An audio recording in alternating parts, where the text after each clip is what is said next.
Audio book by বাণীধৃতি চ্যানেলে আপনাদের জানাই স্বাগত। আশা করি আপনারা সবাই ভালো আছেন। আজকে পড়ে শোনাব রবীন্দ্রনাথ ঠাকুরের লেখা একটি ছোট গল্প, স্ত্রীর পত্র। আশা করি গল্পটি আপনাদের ভালো লাগবে। আপনারা এখনো যারা আমাদের চ্যানেলটিকে সাবস্ক্রাইব করেননি, দয়া করে আমাদের চ্যানেলটিকে অবশ্যই সাবস্ক্রাইব করবেন। শুরু করছি আজকের গল্প, স্ত্রীর পত্র। শ্রীচরণ কমলেশু। আজ 15 বছর আমাদের বিবাহ হয়েছে। আজ পর্যন্ত তোমাকে চিঠি লিখিনি। চিরদিন কাছেই পড়ে আছি। মুখের কথা অনেক শুনেছ, আমিও শুনেছি। চিঠি লেখবার মতো ফাঁকটুকু পাওয়া যায়নি। আজ আমি এসেছি তীর্থ করতে শ্রীক্ষেত্রে। তুমি আছো তোমার আপিসের কাজে। শামুকের সঙ্গে খোলসের যে সম্বন্ধ, কলকাতার সঙ্গে তোমারও তাই। সে তোমার দেহ মনের সঙ্গে এঁটে গিয়েছে, তাই তুমি আপিসে ছুটির দরখাস্ত করলে না। বিধাতার তাই অভিপ্রায় ছিল। তিনি আমার ছুটির দরখাস্ত মঞ্জুর করেছেন। আমি তোমাদের মেঝো বউ। আজ 15 বছর পরে এই সমুদ্রের ধারে দাঁড়িয়ে জানতে পেরেছি আমার জগৎ এবং জগদীশ্বরের সঙ্গে আমার অন্য সম্বন্ধ আছে। তাই আজ সাহস করে এই চিঠিখানি লিখছি। এ তোমাদের মেঝো বউয়ের চিঠি।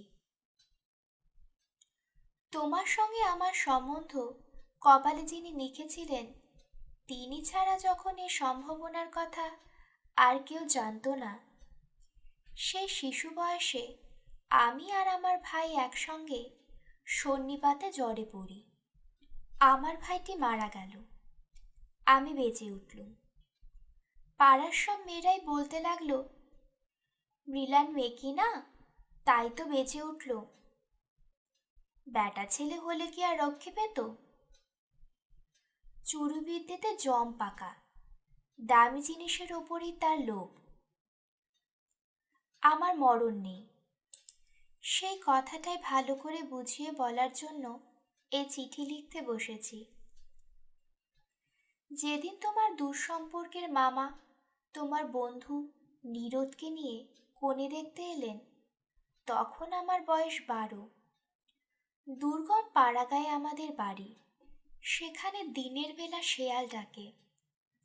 স্টেশন থেকে 7 ক্রোশ স্যাকরা গাড়িতে এসে বাকি 3 মাইল কাঁচা রাস্তায় পালকি করে তবে আমাদের গায়ে পৌঁছানো যায়।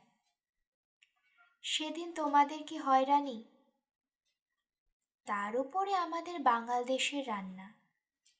সেই রান্নার প্রহসন আজও মামা ভোলেননি। তোমাদের বড় বউয়ের রূপের অভাব মেজো বউকে দিয়ে পূরণ করানোর জন্য তোমার মা একান্ত জিদ ছিল। না হলে এত কষ্ট করে আমাদের সে পাড়াগাঁয়ে তোমরা যাবে কেন? বাংলাদেশে পিলে যকৃৎ অম্লশূন্য এবং কনের জন্য তো কাউকে খোঁজ করতে হয় না, তারা আপনি এসে চেপে ধরে, কিছুতেই ছাড়তে চায় না। বাবার বুক দুরু দুরু করতে লাগলো। মা দুর্গা নাম জপ করতে লাগলেন। শহরের দেবতাদের পাড়াগাঁয়ের পূজারী কি করে সন্তুষ্ট করবে? মেয়ের রূপের উপর ভরসা, কিন্তু সেই রূপের গুমর তো মেয়ের মধ্যে নেই। যে ব্যক্তি দেখতে এসেছে সে তাকে যে দমায় দেবে, সে তার দাম। তাই তো হাজার রূপে গুণেও মেয়ে মানুষের সংকোচ কিছুতেই ঘোচে না। সমস্ত বাড়ি, এমনকি সমস্ত পাড়ার এই আতঙ্ক আমার বুকের মধ্যে পাথরের মতো চেপে বসল। সেদিনকার আকাশের যত আলো এবং জগতের সকল শক্তি যেন 12 বছরের একটি পাড়াগাঁয়ের মেয়েকে 2 জন পরীক্ষকের দুজোড়া চোখের সামনে শক্ত করে তুলে ধরবার জন্য পেয়াদাগিরি করছিল। আমার কোথাও লুকাবার জায়গা ছিল না। সমস্ত আকাশকে কাঁদিয়ে দিয়ে বাঁশি বাজতে লাগলো। তোমাদের বাড়িতে এসে উঠলুম। আমার খুঁতগুলি সবিস্তারে খতিয়ে দেখেও গিন্নিতর সকলে স্বীকার করলেন মোটের ওপর আমি সুন্দরী বটে। সে কথা শুনে আমার বড় জায়ের মুখ গম্ভীর হয়ে গেল। কিন্তু আমার রূপের দরকার কি ছিল তাই ভাবি। রূপ জিনিসটাকে যদি কোনো সকলকে পণ্ডিত গঙ্গামৃত্তিকা দিয়ে গড়তেন তাহলে ওর কদর থাকতো, কিন্তু ওটা যে কেবল বিধাতা নিজের আনন্দে গড়েছেন, তাই তোমাদের ধর্মের সংসারে ওর দাম নেই। আমার যে রূপ আছে সে কথা ভুলতে তোমার বেশি দিন লাগেনি, কিন্তু আমার যে বুদ্ধি আছে সে তোমাদের পদে পদে স্মরণ করতে হয়েছে। ওই বুদ্ধিটা আমার এত স্বাভাবিক যে তোমাদের ঘরকন্যার জন্য এতকাল কাটিয়েও আজও সে টিকে আছে। মামার এই বুদ্ধিটার জন্য ভীষণ উদ্বিগ্ন ছিলেন। মেয়ে মানুষের পক্ষে এ এক বালাই, যাকে বাধা মানতে চলবে না। সে যদি বুদ্ধি মেনে চলতে চায় তবে ঠোকর খেয়ে তার কপাল ভাঙবেই। কিন্তু কি করি বলো, তোমাদের ঘরের বউয়ের যতটা বুদ্ধি দরকার বিধাতা অসতর্ক হয়ে আমাকে তার চেয়ে অনেকটা বেশি দিয়ে ফেলেছেন। সে আমি এখন ফিরিয়ে দেই কাকে?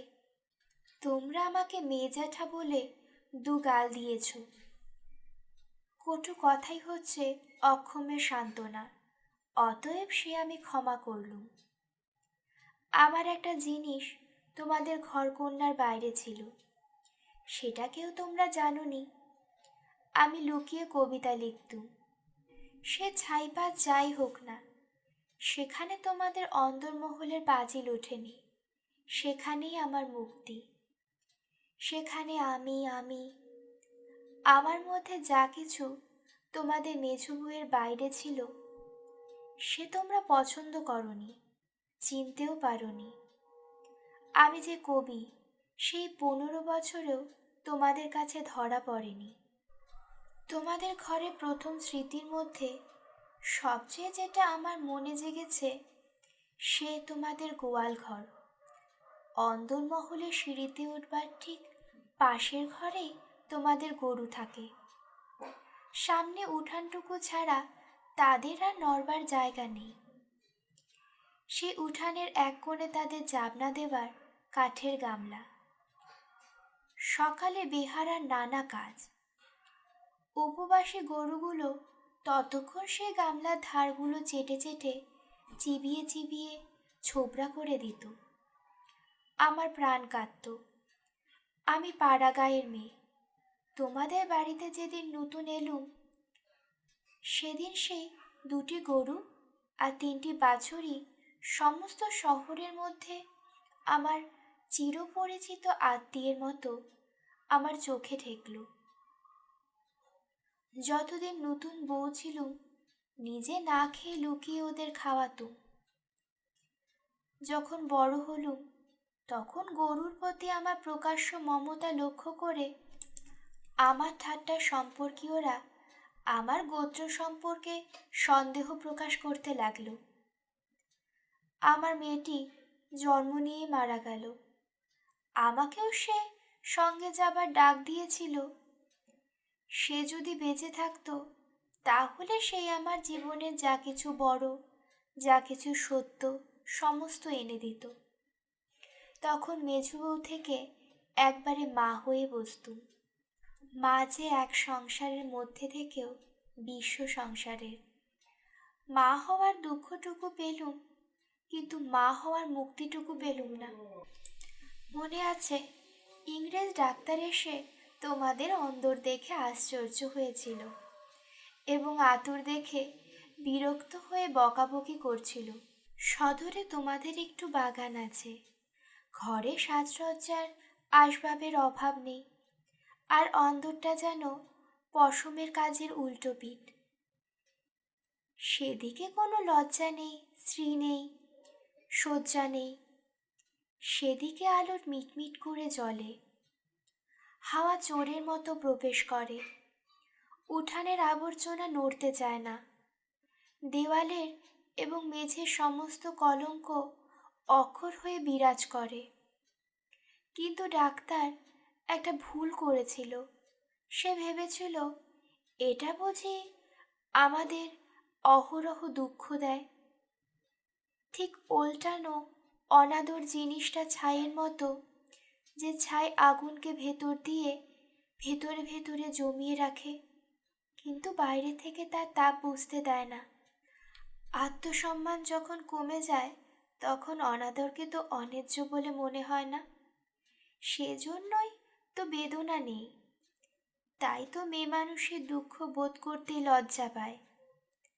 আমি তাই বলি, মেয়ে মানুষকে দুঃখ পেতেই হবে, এটি যদি তোমাদের ব্যবস্থা হয়, তাহলে যতদূর সম্ভব তাকে অনাদরে রেখে দেওয়াই ভালো। আদরে দুঃখের ব্যথাটা কেবল বেড়ে ওঠে। যেমন করে রাখো, দুঃখ যে আছে এ কথা মনে করবার কথাও কোনোদিনও মনে আসেনি। আতুর ঘরে মরণ মাথার কাছে এসে দাঁড়ালো। মনে ভয়ই হলো না। জীবন আমাদের কী বা করে যে মরণকে ভয় করতে হবে?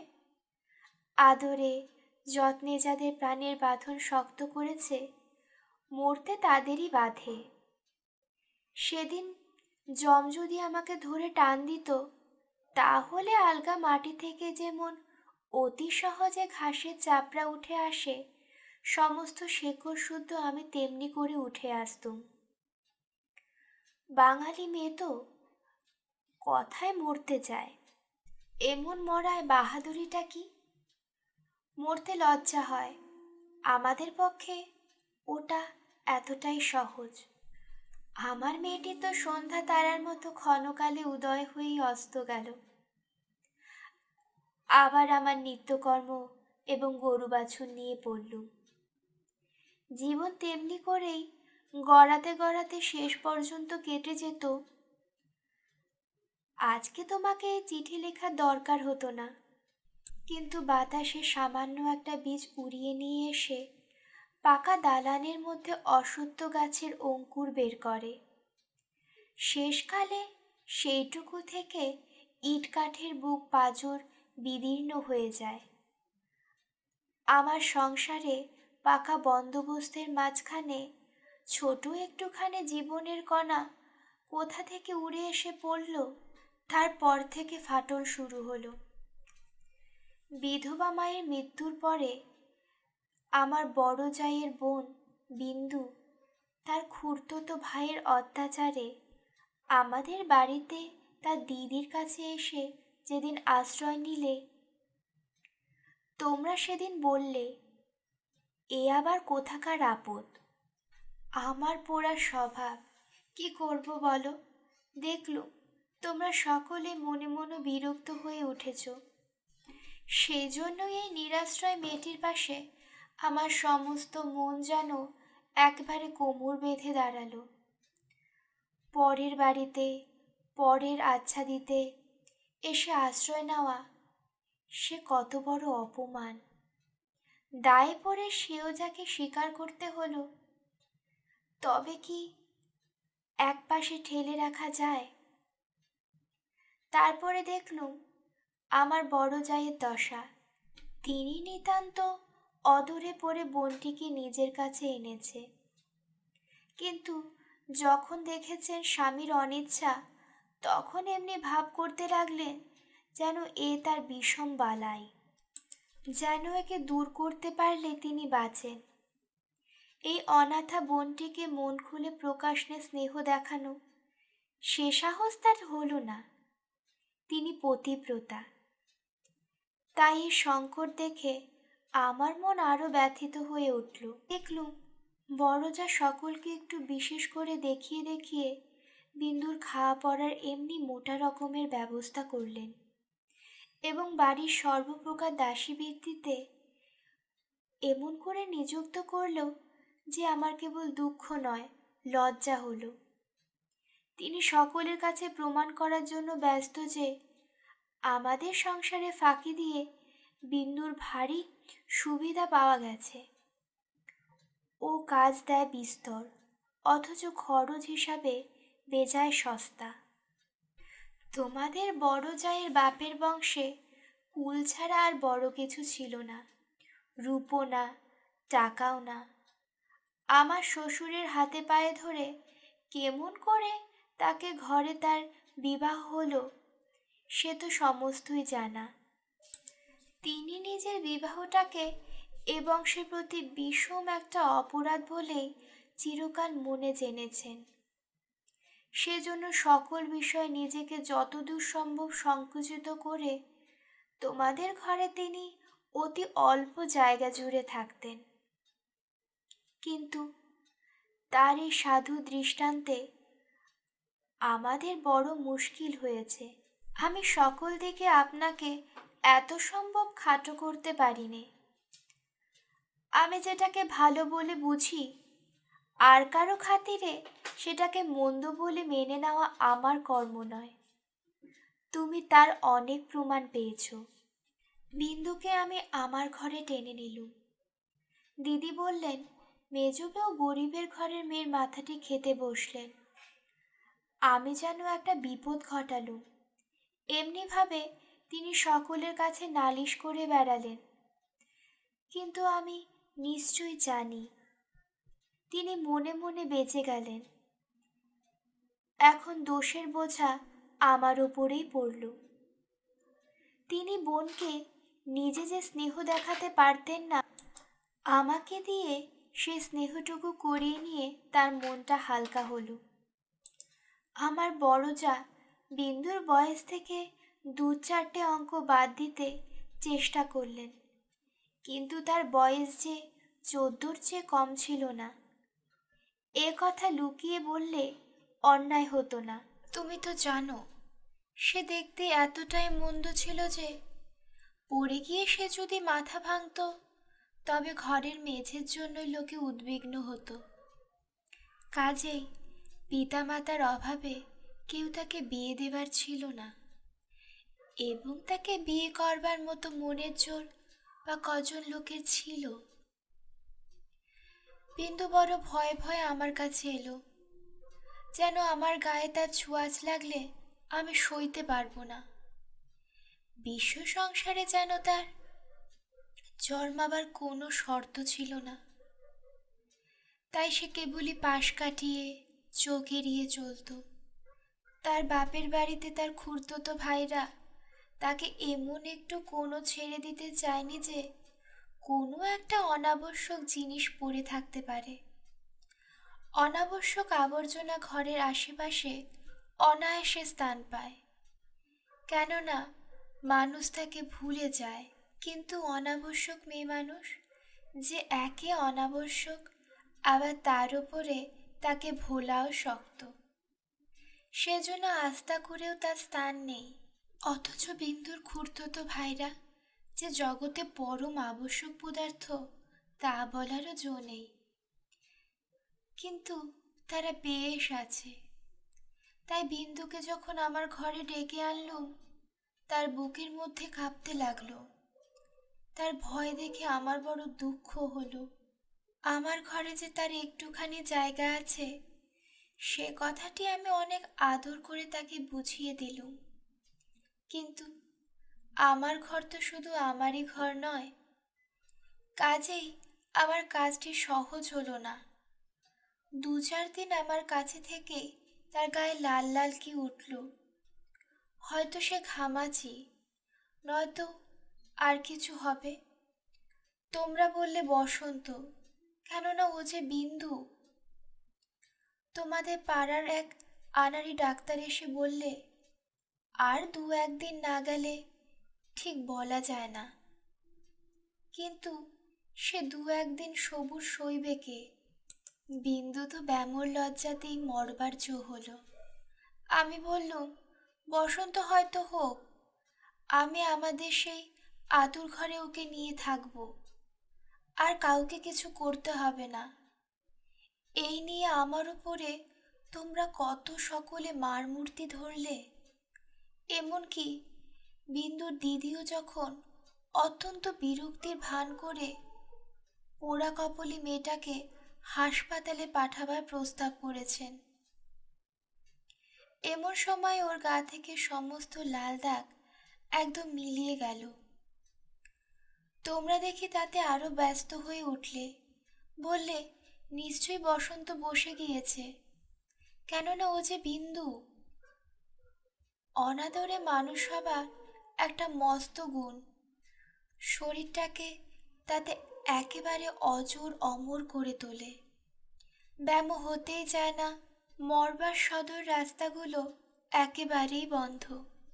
রোগতাই ওকে ঠাট্টা করে চলে গেল, কিছুই হলো না।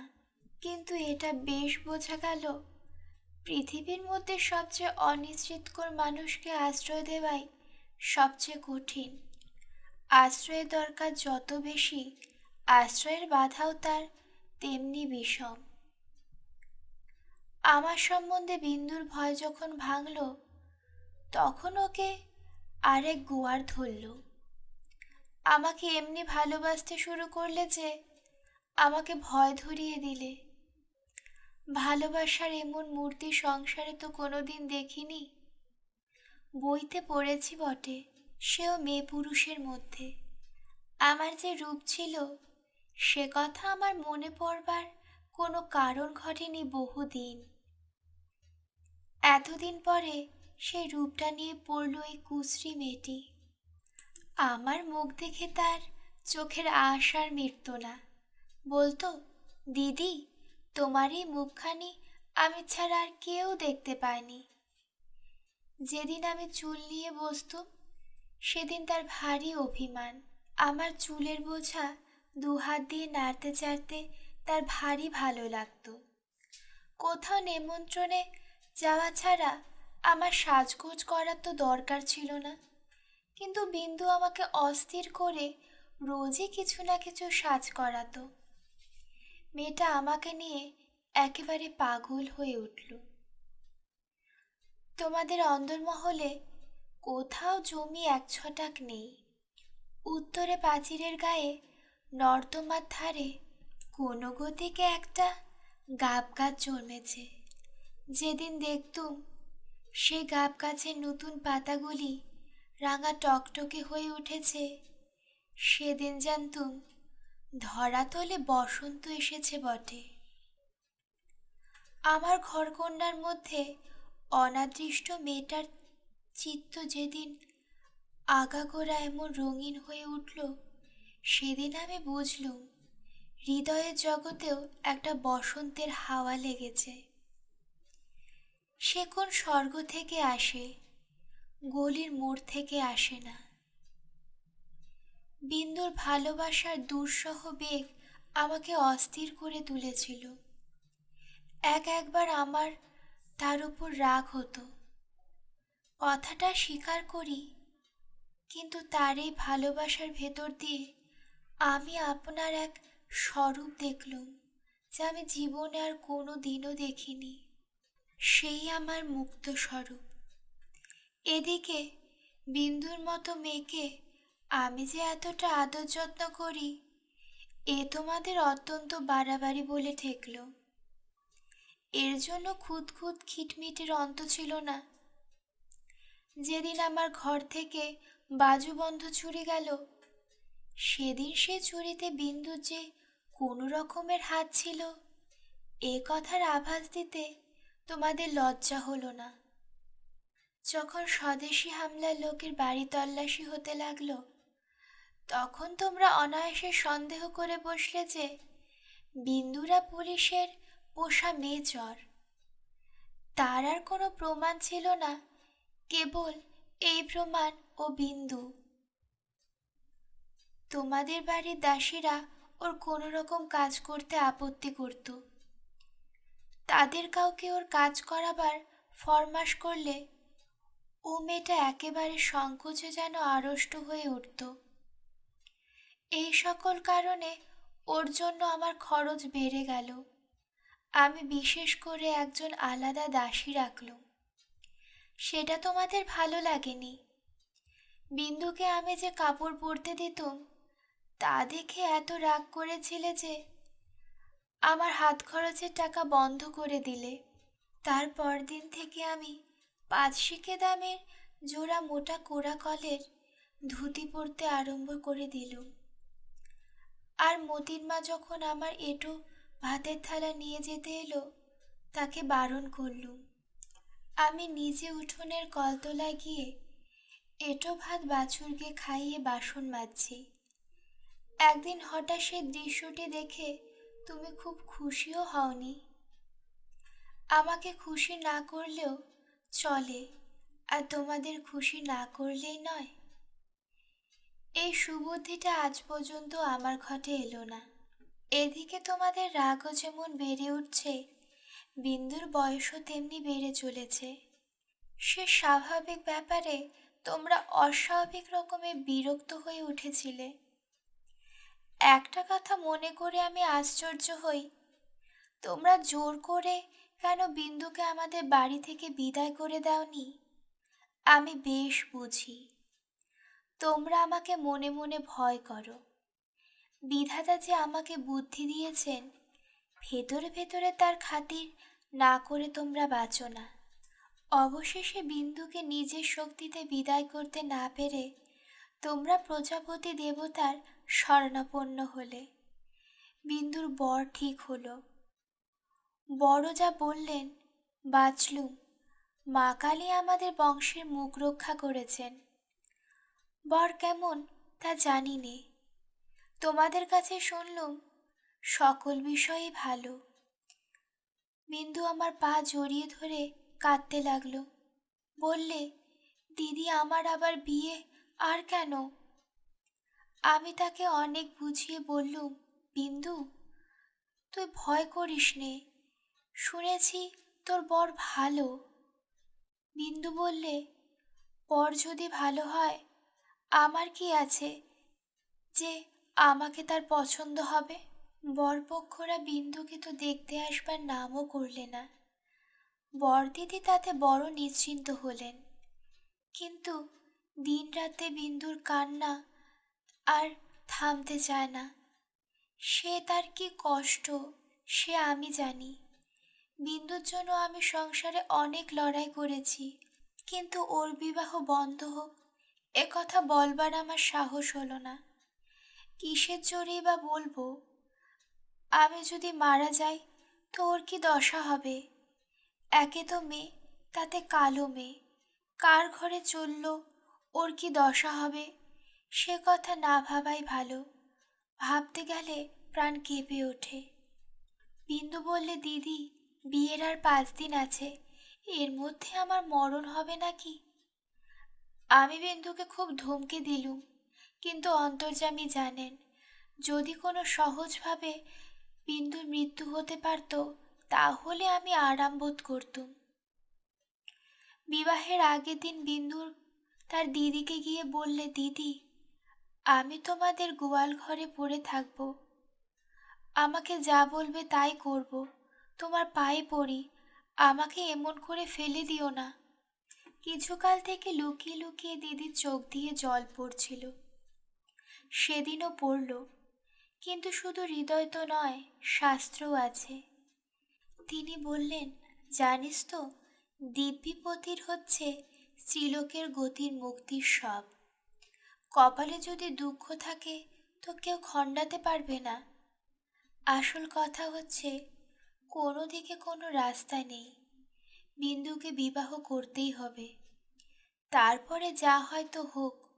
আমি চেয়েছিলাম বিবাহটা যাতে আমাদের বাড়িতেই হয়, কিন্তু তোমরা বসে ধরলে বরের বাড়িতেই হওয়া চাই, সেই তাদের কৌলিক প্রথা। আমি বুঝলুম বিন্দুর বিবাহের জন্য যদি তোমাদের খরচ করতে হয় তবে সেটা তোমাদের গৃহদেবতা কিছুতেই সইবে না। কাজে চুপ করে যেতে হলো। কিন্তু একটি কথা তোমরা কেউ জানো না, দিদিকে জানানোর ইচ্ছে ছিল কিন্তু জানাইনি, কেননা তা হলে তিনি ভয়েই মরে যেতেন। আমার কিছু কিছু গয়না দিয়ে আমি লুকিয়ে বিন্দুকে সাজিয়ে দিয়েছিলুম, বোধ করে দিদির চোখে সেটা পড়ে থাকবে, কিন্তু সেটা তিনি দেখেও দেখেননি। দোহাই ধর্মের, সেজন্য তোমরা আমাকে ক্ষমা করো। যাওয়ার আগে বিন্দু আমাকে জড়িয়ে ধরে বললে, দিদি, তোমরা তাহলে আমাকে নিতান্তই ত্যাগ মরলে? আমি বললুম, না বিদ্যি, তোর যেমনই দশাই হোক না কেন, আমি তোমাকে শেষ পর্যন্ত ত্যাগ করব না। 3 দিন গেল, তোমাদের তালুকের প্রজা খাবার জন্য তোমাকে যে ভাড়া দিয়েছিল, তাতে তোমার জ্যাঠের আজ্ঞি থেকে বাঁচিয়ে আমি তাদের একতলায় কয়লা রাখবার ঘরের একপাশে বাস করতে দিয়েছিলুম। সকালে উঠেই আমি নিজে তাকে দানা খাইতে দিতুম। তোমাদের চাকরের প্রতি 2-1 দিন নির্ভর করে দেখেছি, তাকে খাওয়ানোর চেয়ে তাকে খাওয়ার প্রতি তাদের বেশি ঝোঁক। সেদিন সকাল থেকে ঘরে ঢুকে দেখি বিন্দু এক কোণে জড়সড় হয়ে বসে আছে। আমাকে দেখে আমার পা জড়িয়ে ধরে লুকিয়ে পড়ে নিঃশব্দে কাঁদতে লাগলো। বিন্দুর স্বামী পাগল। সত্যি বলছিস বিন্দি? এত বড় মিথ্যা কথা তোমার কাছে বলতে পারি দিদি? তিনি পাগল। শ্বশুরের এই বিবাহে মত ছিল না, কিন্তু তিনি আমার শাশুড়িকে যমের মতো ভয় করেন। তিনি বিবাহের পূর্বেই কাশী চলে গেছেন। শাশুড়ি জেদ করে তার ছেলের বিয়ে দিয়েছেন। আমি সেই হ্রাস করা কয়লার ওপরে বসে পড়লুম। মেয়ে মানুষকে মেয়ে মানুষের দয়া করে না বলে, ও তো মেয়ে মানুষই বটে তো নয়। ছেলে হোক না পাগল, সে তো পুরুষ বটে। বিন্দু স্বামীকে হঠাৎ পাগল বলে বোঝা যায় না, কিন্তু একদিন এমন উন্মাদ হয়ে উঠেছে, তাকে ঘরে তালা বন্ধ করে রাখতে হয়। বিবাহের রাত্রে সে ভালো ছিল, কিন্তু রাত জাগা প্রভৃতি উৎপাতে দ্বিতীয় দিন থেকে তার মাথা একেবারে খারাপ হয়ে উঠেছে। বিন্দু দুপুরবেলায় পিতলের থালায় ভাত খেতে বসেছিল। হঠাৎ তার স্বামী থালা শুদ্ধ ভাত টেনে উঠানে ফেলে দিল। হঠাৎ কেমন মনে হয়েছে বিন্দু স্বয়ং রানী রাসমণি।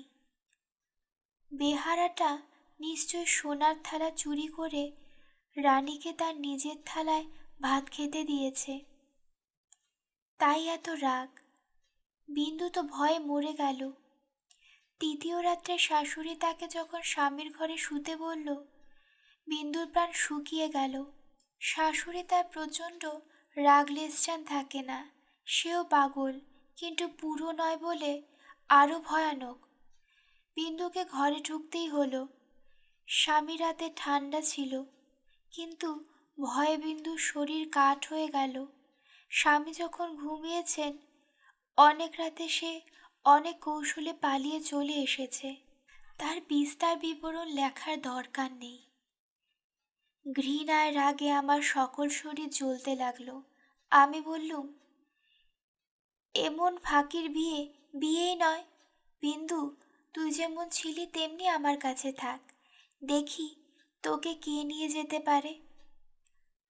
তোমরা বললে বিন্দু মিথ্যা বলছে। আমি বললুম, ও কখনো মিথ্যা বলেনি। তোমরা বললে, কেমন করে জানলে? আমি বললুম, আমি নিশ্চয় জানি। তোমরা ভয় দেখালে বিন্দু শ্বশুর বাড়ি থেকে পুলিশ কেস করলে মুশকিলে পড়ে যাবে। আমি বললুম, ফাঁকি দিয়ে পাগল বরের সঙ্গে ওর বিয়ে দিয়েছে, এ কথা আদালত শুনবে না। তোমরা বললে, তবে কি এই নিয়ে আদালত করতে হবে নাকি? কেন, আমাদের দায় কিসের? আমি বললুম, আমি নিজের গয়না বেচে যা করতে পারি করব। তোমরা বললে, উকিল বাড়ি ছুটবে নাকি? এ কথা জবাব নেই, কপালে করাঘাত করতে পারি, তারও বেশি কি করব? ওদিকে বিন্দু শ্বশুর বাড়ি থেকে ওর ভাসুর এসে বাইরে বিষম গোল বাঁধিয়েছে। সে বললে থানায় খবর দেবে। আমার যে কি জোর আছে জানি নে, কিন্তু কসাইয়ের হাত থেকে যে গরু প্রাণ ভয়ে পালিয়ে এসে আমার আশ্রয় নিয়েছে, তাকে পুলিশের তাড়ায় আবার মন মানাতে পারলাম না। আমি স্পর্ধা করে বললুম, তারা দিক থানায় খবর। এই বলে মনে করলুম বিন্দুকে এবেলায় আমার শোবার ঘরে এনে তাকে নিয়ে তালাবন্ধ করে বসে থাকি। খোঁজ করে দেখি বিন্দু নেই। তোমাদের সঙ্গে আমার বাদ প্রতিবাদ যখন চলছিল, তখন বিন্দু আপনি বাইরে গিয়ে তার ভাসুরের কাছে ধরা দিয়েছে। বুঝেছি, এ বাড়িতে যদি সে থাকে তবে আমাকে সে বিষম বিপদে ফেলবে। মাঝখানে পালিয়ে এসে বিন্দু আপন দুঃখ আরও বাড়ালে। তার শাশুড়ি তর্ক এই যে, তার ছেলে তো তাকে খেয়ে ফেলেনি, মন্দ স্বামীর দৃষ্টান্ত সংসারে দুর্লভ নয়, তাদের সঙ্গে তুলনা করলে তার ছেলে যে সোনার টুকরো। আমার বড় যা বললে, ওর পোড়া কপাল, তা নিয়ে দুঃখ করে কি হবে? তা পাগল হোক ছাগল হোক, স্বামী তো বটে। কুষ্ঠরোগীকে কোলে করে তার স্ত্রী বেশ্যা বাড়িতে নিজে পৌঁছে দিয়েছে। সতীসাধ্যী সেই দৃষ্টান্ত। তোমাদের মনে জেগেছিল জগতের মধ্যে অধমত কাপুরুষতার গল্পটা প্রচার করে আসতে তোমাদের পুরুষের মনে আজ পর্যন্ত একটুও সংকোচবোধ হয়নি। সেজন্যই মানব জন্ম নিয়েও বিন্দু ব্যবহারে তোমরা রাগ করতে পেরেছ। তোমাদের মাথা হেঁট হয়নি। বিন্দুর জন্য আমার বুক ফেটে গেল, কিন্তু তোমাদের জন্য আমার লজ্জার সীমা ছিল না। আমি তো পাড়া গাঁয়ের মেয়ে, তার উপরে তোমাদের ঘরে পড়েছি। ভগবান কোনো ফাঁক দিয়ে আমার মধ্যে এমন বুদ্ধি দিয়েছেন, তোমাদের সেই সব ধর্মের কথা আমি যে কিছুতেই শুনতে পারলুম না। আমি নিশ্চিত জানতুম মরে গিয়েও বিন্দু আমার ঘরে আর আসবে না, কিন্তু আমি যে তাকে বিয়ের আগের দিন আশা দিয়েছিলাম যে শেষ পর্যন্ত ত্যাগ করব না।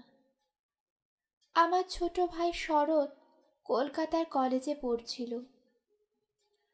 তোমরা জানোই তো, যত রকমের ভলেন্টিয়ার করা, প্লেগের পাড়ায় ইঁদুর মারা, দমদমের বন্যায় ছোটা, এতে তার এত উৎসাহ, উপরি উপরি দুবার সে এমএ পরীক্ষায় ফেল করেও কিছুমাত্র দমে যায়নি। তাকে আমি ডেকে আনলুম। বিন্দুর খবর যাতে আমি পাই, তাকে সেই বন্দোবস্ত করিয়ে দিতেই হবে। শরৎ, বিন্দু আমাকে চিঠি লিখতে সাহস করবে না, লিখলেও আমি পাবো না। এরকম কাজের চেয়ে যদি তাকে বলতুম বিন্দুকে ডাকাতি করে আনতে, কিংবা তার পাগল স্বামীর মাথা ভেঙে দিতে, তাহলে বেশি খুশি হতো। শরতের সঙ্গে আলোচনা করছি, এমন সময় তুমি ঘরে এসে বললে, আবার কি হাঙ্গামা বাঁধিয়েছ? আমি বললুম, সেই যা সব গোয়ার বেঁধেছিল। তোমাদের ঘরে এসেছিলুম, কিন্তু সে তো তোমাদেরই কীর্তি। তুমি জিজ্ঞাসা করলে, বিন্দুকে আবার এনে কোথাও লুকিয়ে রেখেছ? আমি বললুম, বিন্দু যদি আসতো তাহলে নিশ্চয়ই এনে লুকিয়ে রাখতুম, কিন্তু সে আসবে না তোমাদের ভয়ে। শরৎকে আমার কাছে দেখে তোমার সন্দেহ আরও বেড়ে উঠল। আমি জানতুম শরৎ আমাদের বাড়ি যাতায়াত করে, এ তোমরা কিছুতেই পছন্দ করতে না। তোমাদের ভয় ছিল ওর উপরে পুলিশের দৃষ্টি আছে, কোন দিন ও কোন রাজনৈতিক মামলায় পড়বে, তখন তোমাদের শুদ্ধ জড়িয়ে ফেলবে। সেজন্য আমি ওকে ভাইফোঁটা পর্যন্ত লোক দিয়ে পাঠিয়ে দিতুম, ঘরে ডাকতুম না। তোমাদের কাছে শুনলুম বিন্দু আবার পালিয়েছে, তাই তোমাদের বাড়িতে তার ভাসুর খোঁজ করতে এসেছে। শুনে আমার বুকের মধ্যে শেল বিঁধল। হতবাঘিনীর যে কি কষ্ট তা বুঝলুম, অথচ কিছু করার রাস্তা নেই। শরৎ খবর নিতে ছুটল।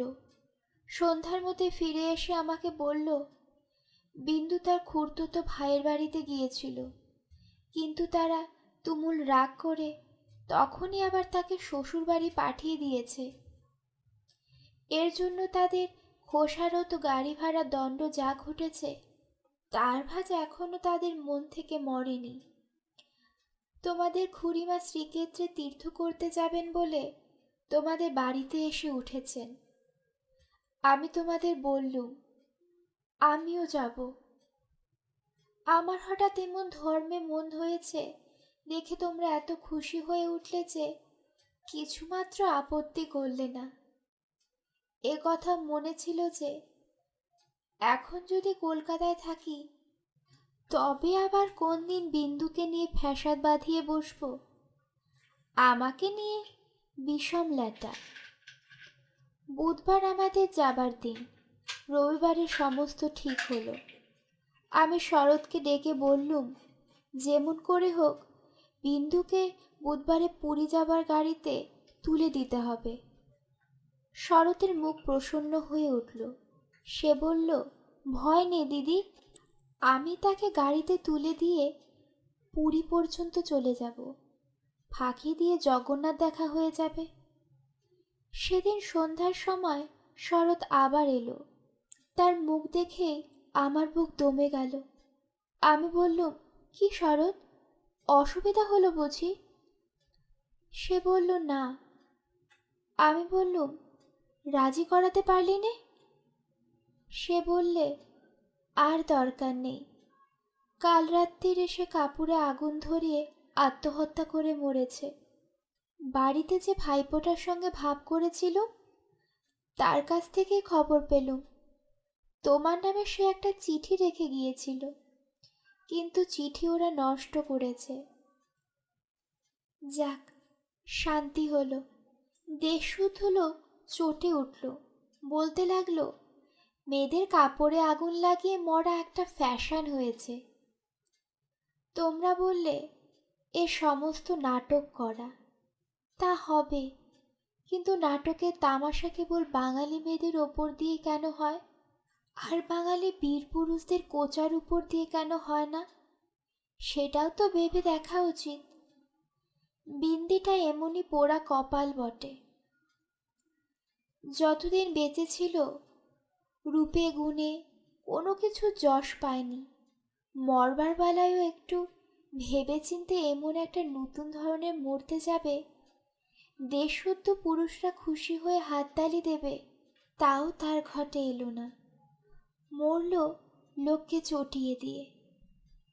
দিদি ঘরের মধ্যে লুকিয়ে কাঁদলেন, কিন্তু সে কান্নার মধ্যে এমনটা সান্ত্বনা ছিল, যাই হোক না কেন তবুও রক্ষা হয়েছে। মরেছে বই তো না, বেঁচে থাকলে কি না হতে পারত। আমি তীর্থে এসেছি, বিন্দু আসার দরকার হলো না, কিন্তু আমার দরকার ছিল। দুঃখ বলতে লোকে যা বোঝে তোমাদের সংসারে তা আমার ছিল না। তোমাদের ঘরে খাওয়া পড়া অসচ্ছল নয়।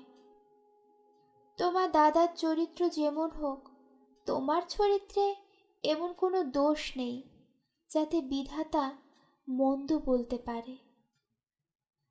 যদিও বা তোমার স্বভাব তোমার দাদার মতোই হতো, তাহলে হয়তো মোটের ওপর আমার এমনিভাবে দিন চলে যেত, এবং আমার সতীসাধ্যী বড় জায়ের মতো পতিদেবতাকে দোষ না দিয়ে বিশ্বদেবতাকেই আমি দোষ দেবার চেষ্টা করতুম। অতএব তোমাদের মনে আমি কোনো নালিশ উত্থান করতে চাইনি। আমার চিঠি সেজন্য নয়, কিন্তু আমি আর তোমাদের সেই 27 নম্বর মাখন বড়ালের গলিতে ফিরব না। আমি বিন্দুকে দেখেছি, সংসারের মাঝখানে মেয়ে মানুষের পরিচয়টা যে কি তা আমি পেয়েছি। আর আমার দরকার নেই। তারপর এও দেখেছি, ও মেয়ে বটে, তবু ভগবান ওকে ত্যাগ করেনি। ওর ওপরে তোমাদের যত জোরই থাক না কেন, সে জোরের অন্ত আছে। ও আপনার হতভাগ্য মানব জন্মের চেয়ে বড়। তোমাদের যে আপন ইচ্ছা মতো আপন দস্তুর দিয়ে ওর জীবনটাকে চিরকালের পায়ের তলায় চেপে রেখে দেবে, তোমাদের পা এত লম্বা নয়। মৃত্যু আমাদের চেয়েও বড়। সে মৃত্যুর মধ্যে মহান। সেখানে বিন্দু কেবল বাঙালি ঘরের মেয়ে নয়, কেবল খুড়তুতো ভাইয়ের বোন নয়, কেবল অপরিচিত পাগল স্বামীর স্ত্রী নয়, সেখানে সে অনন্ত। সে মৃত্যুর বাঁশি এ বালিকার ভাঙা হৃদয়ের ভিতর দিয়ে আমার জীবনে যমুনা পারে যেদিন বাজল, সেদিন প্রথমটা আমার বুকের মধ্যে যেন বান বিঁধল। বিধাতাকে জিজ্ঞাসা করলুম, জগতের মধ্যে যে কিছু সব আছে তুচ্ছ, তাই সবচেয়ে কঠিন কেন? এই গলির মধ্যকার চারিদিকে প্রাচীর তোলা নিরানন্দের অতি সামান্য বুদবুদটাও এমন ভয়ঙ্কর বাধা কেন? তোমার বিশ্ব জগৎ তার 6 ঋতুর সুধাপাত হাতে করে যেমন করি ডাক দিক না, এক মুহূর্তের জন্য কেন আমি এই অন্দরমহলটায় এইটুকু মাত্র চৌকাঠ পেরোতে পারি নে?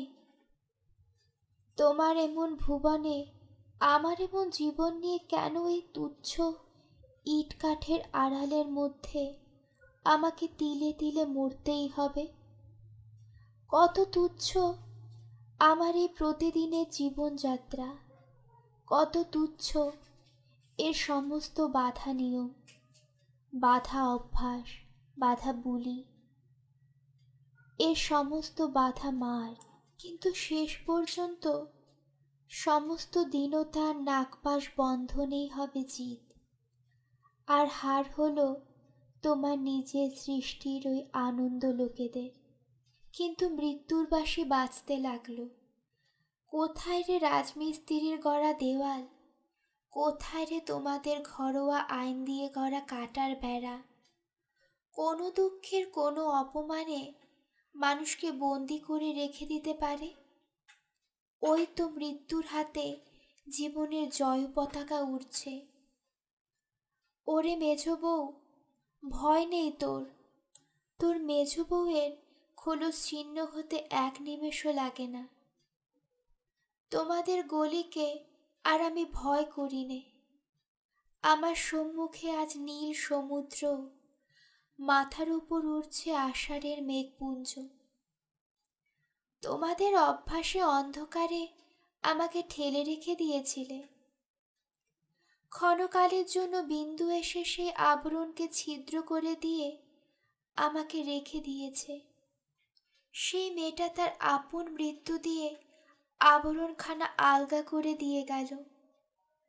আজ বাইরে এসে দেখি আমার গৌরব রাখার জায়গা নেই। আমার এই অনাদৃত রূপ যারা দেখে ভালো লেগেছে, সে সুন্দর সমস্ত আকাশ দিয়ে আমাকে চেয়ে দেখেছেন। এইবার মরেছে মেজ বউ। তুমি ভাবছ আমি মরতে যাচ্ছি, ভয় নেই। অমন পুরনো ঠাট্টা তোমাদের সঙ্গে আমি করব না। মীরাবাই তো আমারই মতো মানুষ ছিল। তার শিকল তো কম ভারী ছিল না, তাকে তো বাঁচবার জন্য মরতে হয়নি। মীরাবাই তার গানে বলেছিল, ছাড়ুক বাপ ছাড়ুক মা, ছাড়ুক যে যেখানে আছে। মীরা কিন্তু লেগেই রইল, প্রভু তাতে তার যা হবার তা হবে। এই লেগে থাকাই তো বেঁচে থাকা। আমিও বাঁচব। আমি বাঁচলুম। তোমাদের চরণ তলাচ্ছিন্ন মৃণাল। এরই সাথে শেষ হলো আজকের গল্প স্ত্রীর পত্র। আশা করি গল্পটি আপনাদের ভালো লেগেছে।